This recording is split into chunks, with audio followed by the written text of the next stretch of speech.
Hello viewers. Today, we'll explore the fascinating facts about the Great Wall of China.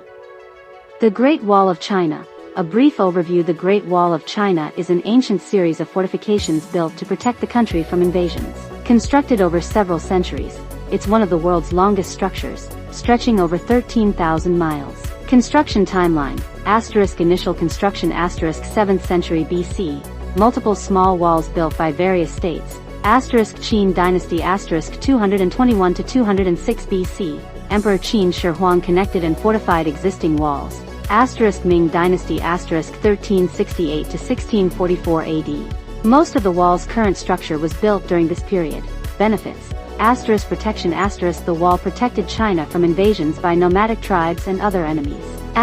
Trade route security. It secured trade routes like the Silk Road, facilitating economic growth and cultural exchange. Symbol of power. The wall demonstrated the power and authority of Chinese dynasties. Tourism. Today, it's a major tourist attraction, generating significant revenue for China. Interesting facts. The wall is visible from space. Though this is a common myth, it's actually only visible from low Earth orbit. Over 1 million workers were involved in its construction during the Qin dynasty. The wall has been declared a UNESCO World Heritage Site since 1987. Conclusion. That's everything about the Great Wall of China. If you liked this video, please like, subscribe, and share. Thanks for watching.